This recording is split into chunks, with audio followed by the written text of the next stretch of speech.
This is the petition for dissolution of marriage with dependent or minor children lesson. This is the first page in your packet of many other forms to come.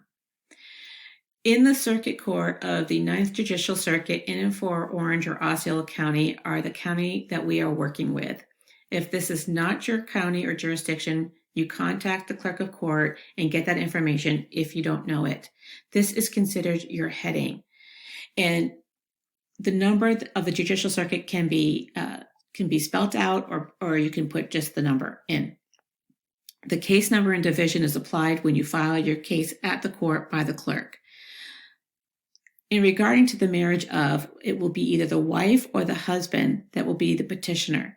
The person who wants the divorce is usually the petitioner, and they will go here, and the respondent is the other person. It doesn't matter. Whoever chooses to be the petitioner, that's what you're going to put there. The petitioner's full legal name will go on this line. Jurisdiction is required that at least one or both have lived in Florida for at least 6 months. Typically, it's the petitioner that has to have resided for 6 months prior to filing. You're going to state whether or not either one of you are in the military service. If you are, there's going to be separate forms to complete. The date of marriage. Believe it or not, there are some people that actually don't know when they got married. So if this is you, you can contact Vital Statistics to get that information. And if you're not clear on the date of separation, guess as close to as possible of when you were separated. Number 4, dependent or minor children. If the wife is currently pregnant and you know the due date, you're going to put that information there. On box C, any children born of the marriage, otherwise you wouldn't be doing this document, their name and birth date is going to be going there. You also have room on page 2 if you have more than one child. Box D, if there was any minor children born or conceived during the marriage that were not common to both parties, naughty, you're going to put their name and birth date on this line. And you're also going to state the name and address of the birth parent. On line E, should you have any children that are older than 18 and do have some form of mental or physical disability and you are requesting child support for those individuals, you're going to put their name and birth dates there.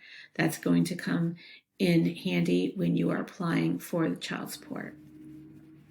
Now, there are some forms that are required to be completed with divorce with children. They are a must. So you have to have them with your packet. A financial affidavit from both parties is required, not only to complete your marital settlement agreement, but also to complete your child support guideline worksheet. A completed uniform child custody jurisdiction affidavit is also required. In that form, it states the children's name, age, and all the places that they have lived since they have been born and who they have lived with. And then on 7, a notice of social security number, which is a confidential document and no one will be able to see that other than the courts, but that is for both the petitioner and respondent to complete and fill out.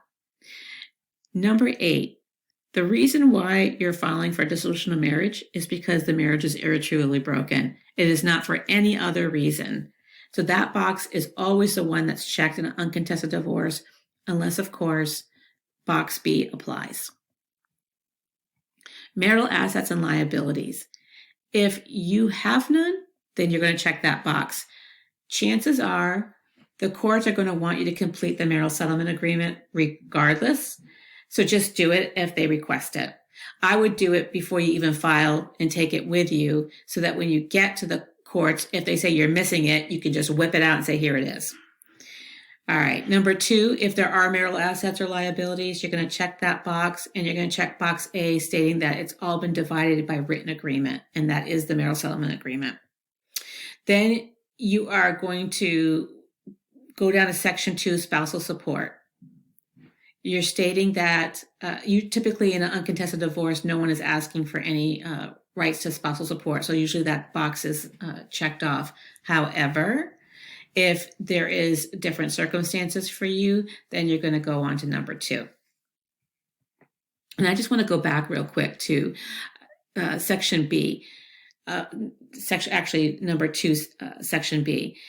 If for any reason you guys have not agreed or aligned upon all of the division of your assets and liabilities, and you did not attend mediation, then you're going to check that box and ask the courts to decide. Remember, this is a freaking awesome divorce, and you guys have amicably decided on everything. So hopefully this box is not required and you're not turning over your power to the courts to decide for you.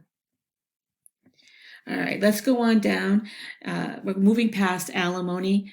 Again, if alimony is going to apply, you're going to fill out those sections. And if you get stuck, you reach out to your coach to help for guidance. Then section 3, the parenting plan, which is also a document that's going to be with your packet, and that's in a separate slide. You're going to complete that according to both of your wishes. And you want to align to this section. So if you are stating that the children reside with either the petitioner, respondent, or someone else, you're going to explain that. And then how you want the parental responsibility to be. Typically, it's shared by both parents. In this, if there's a circumstance where it is not, and you want to award it solely to the other, you have to explain those reasons there. Then the parenting plan and time sharing, you're going to state all that apply to that section. Then moving on to child support. Again, this is going to be a child support guideline worksheet separate of the petition, but you're telling the courts that there is one. So you're going to check box 1, stating that petitioner requests that the court award child support determined by the guidelines. And you're going to ask that child support be effective either as of the date of separation, the date of filing the petition, or some other date. All right. Then if you are asking the courts to award child support to be paid beyond the age of 18, you need to show cause for that as well, giving explanations as to why. So for child support, you're going to check every box that applies to your case. And if you get stuck, reach out to your coach. In section 5, other, if the wife would like to be known by her maiden name, she's going to go ahead and complete this section. She's going to put in her former legal name. And heads up, but when you're at the court for your final judgment, once that's been completed, you're going to go to the clerk of court. You're going to get in line and wait for the clerk of the court to give you certified copies. You have to pay for that separately. You're going to want to get 4 to 5 certified copies of your final judgment, because if you're changing your name, you know that you've got to give one to Social Security, to the DMV, to banking institutions, and anybody else that may require it when you change your name. And don't worry, you can always go back to the clerk of court to get more. So section 5 summarizes the request of your petition. So all the boxes that apply to your request, you're going to check. If it doesn't apply, don't check it. And finally, you're going to print this form out. You're going to date and sign in front of a notary. Do not sign without the notary being present, or else it invalidates this. But you're going to sign, print your name and address, and this is just for the petitioner. This notary will complete their section, and then you will copy and paste the Hope for Families information here as the individual and business that helped you complete this petition. This ends this lesson. We'll see you in the next slides.